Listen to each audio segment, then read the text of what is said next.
folks, we're running out of time, and we've said that each speaker could have a 5 minutes closing comment period. You may do it where you're seated. You may stand up there at the lectern. Let's see, Larry, you started the evenings, so I think that means Gary gets to finish the evening. All right. So I get to go first twice. Well, I didn't actually know about the 5-minute comment period at the end of this. I certainly appreciate everybody taking the time and being, you know, I've been to a lot of hearings and they've certainly not been organized this well, and it has gotten pretty loud at times. So I appreciate the courtesy that the crowd has given us, and I hope that everyone really thinks about what is at hand here, and I just don't want people to be scared of what is really not a scary topic. It can sound like a very scary topic, but at the end of the day, we have radiation detectors. There's no misguidance. There's no unplugging the detectors. They are what they are. They're set at 5 times background, and these trucks come in every day, and they've never gone off. So you can talk about one truckload that had, who knows where it came from. It went all the way to Allied in Niagara Falls, and it had a high radioactivity reading. You can talk about 1,000 truckloads in Pennsylvania, but there are hundreds of thousands of truckloads, and I will admit that in different areas you may have different results. That's why in our study we went to a 60-mile radius and tried to capture what would reasonably be something that we might manage. So we went to those facilities, different facilities, to make sure that there wasn't some geographic issue. So where this truckload came from, or where those 1,000 truckloads came from, I believe is probably more the Southwest PA, because I have in fact heard that Southwest PA, where the Marcellus is wet, there seems to be a higher radioactive component to the drill cuttings. That all of that could be true, but it doesn't dissuade the fact that we have radiation detectors. They are calibrated appropriately. They are the best that you can put on a truck scale, and they have never, at any of the facilities, ever gone off from oil and gas waste. So, you know, that is, to me, what is important to remember when you hear these scary words. I would also point out that another common issue is trying to draw some sort of correlation between picocuries per gram, which I admit I cannot explain to you exactly what that means, but picocuries per gram versus picocuries per liter. They are completely different units of measurement. And because water is a different sort of metric, you can't say that the water's got 10,000 picocuries per liter and assume that even if there was a drop of water in the drill cuttings, that those drill cuttings would have 10,000 picocuries per gram. They're not equivalents. There's no equivalency between the two. So this argument about the water being in the drill cuttings doesn't really hold a lot of water. Thank you. Gary?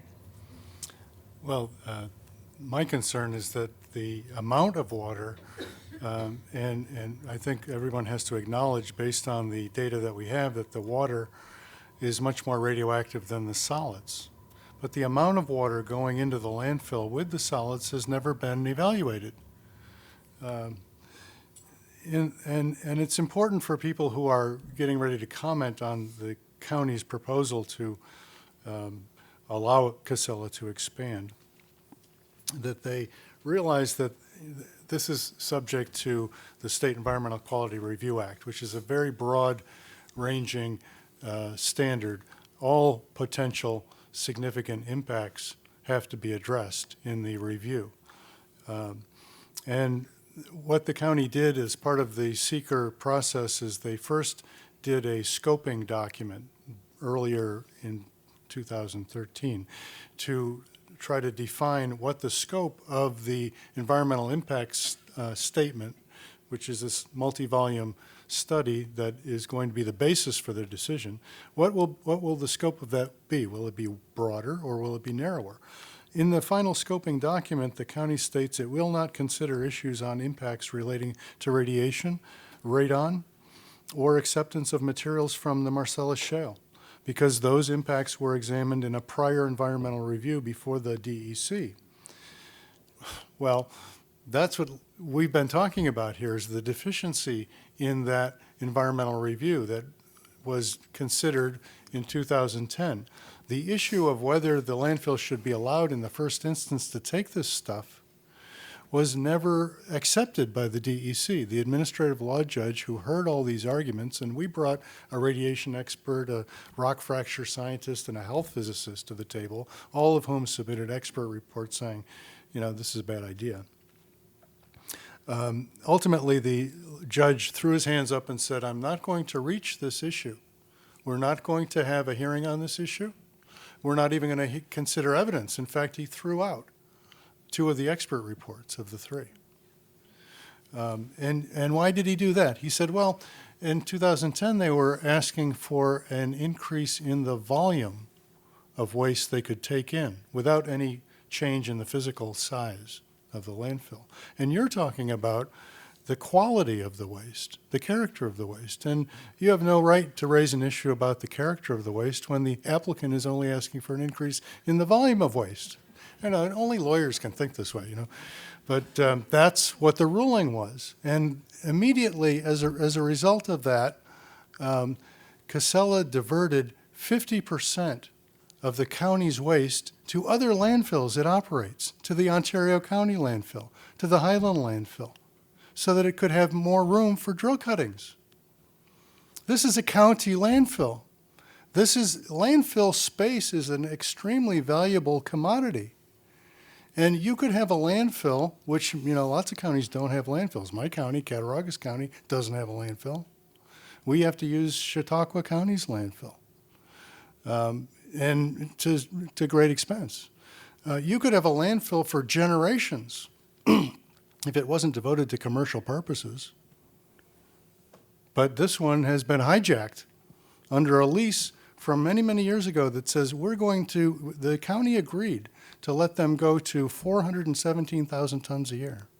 Their permit limits them right now to 180,000 tons a year. So this is one of a series of expansions that will go on now until they reach 417,000 tons per year, and they'll fill up the landfill, you know, in a decade. And then what are you going to do? You're going to have a dump and some money, but you'll have a dump, and the money will be gone.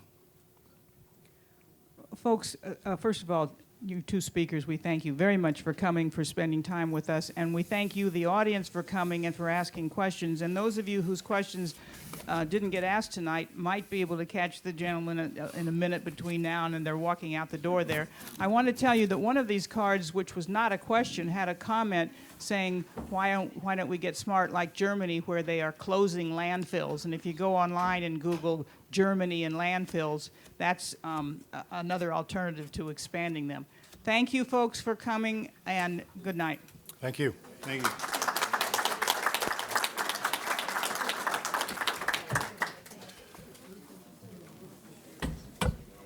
In case you're wondering where that came from. All right. Thank you very much for coming. You bet. Oh, the comment. Oh. Yeah. Yes.